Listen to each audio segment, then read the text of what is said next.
So take a moment to think about the industry that you're trying to break into.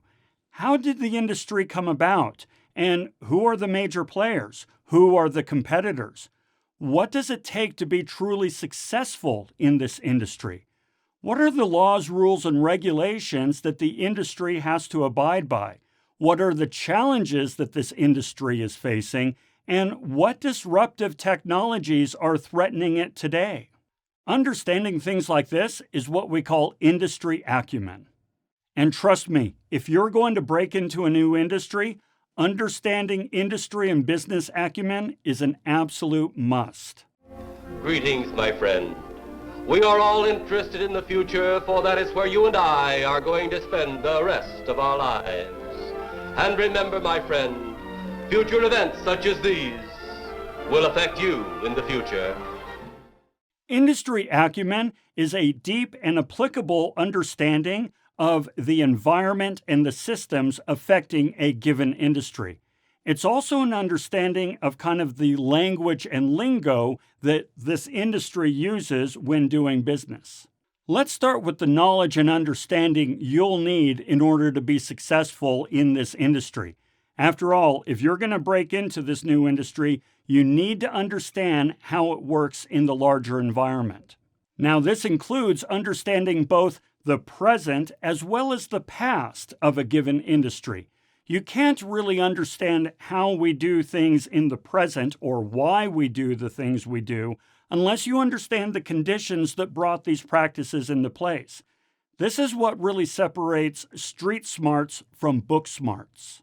Okay, so you might be saying, all right, Lon, this is all very well and good, but how do I go about developing this industry acumen if I'm not ensconced in it today, if I'm not on the inside? Well, there are some ways that we can do this. There's a great method out there for learning about something well enough to speak intelligently to it called the Fineman Technique. Here's how it works. First, select a topic that you want to better understand and start studying it. Next, write about the topic as though you're teaching someone else about it. In fact, as you write, speak out loud as though you're lecturing on the topic in a classroom. As you do, make a note of what parts you feel you clearly understand and where you have some gaps. By writing and teaching the material, these will become pretty clear to you. Now go back and continue your research on those parts you still struggle with, repeating the entire process until you feel confident that you can explain every aspect of the topic.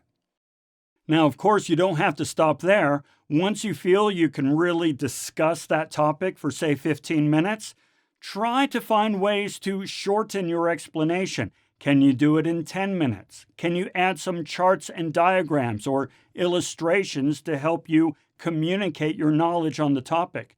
The better you understand it and the more elegantly you can describe it to somebody else, the better your industry acumen will be.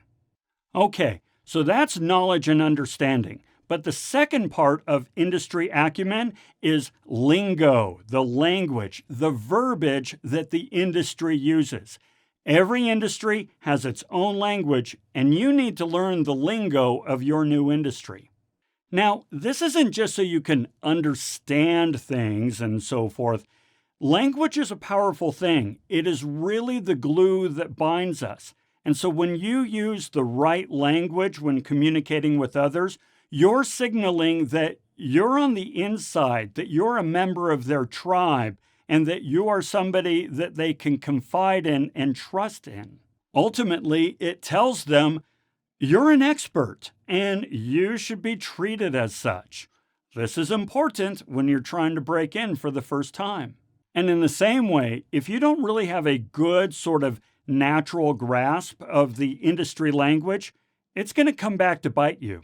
For example, I wasn't born and bred in academia. As you know, I worked for 25, 30 years in the corporate sector, and I only recently came over to academia.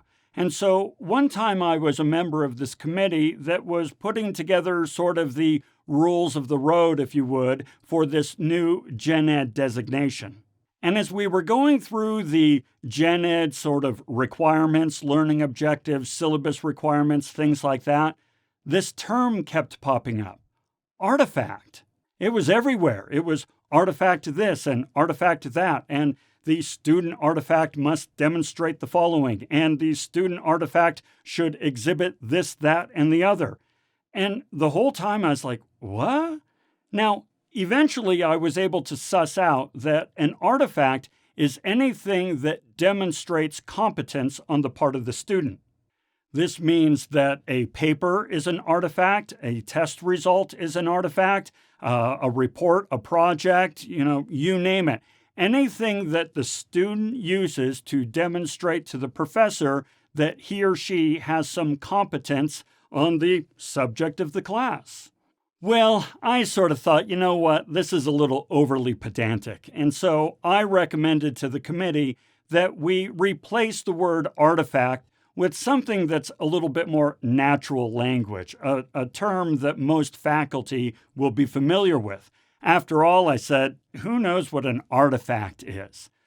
Well, the committee sort of went dead quiet. And one of them looked at me and said, well, if the professor doesn't know what an artifact is, perhaps they're not qualified to teach the course. Now, when I heard that, I thought to myself, all right, let me see if I've got this right. I've been working in this particular industry for 25 years, which is why you have me on the committee. I have an MBA, a PhD, have been teaching for 10 years, but because I don't know what the term artifact means in this context, I'm not qualified to teach the course.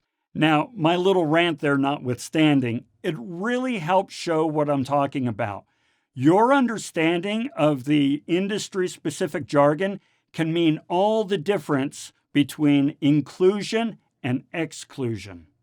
So don't make the mistake I did. Learn the lingo.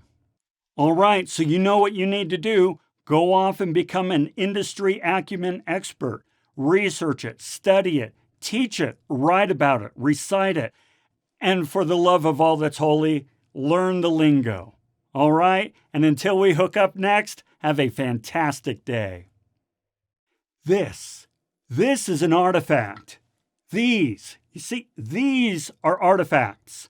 And this right here, this is an artifact. I mean, what the hell? Artifact? Get over yourself.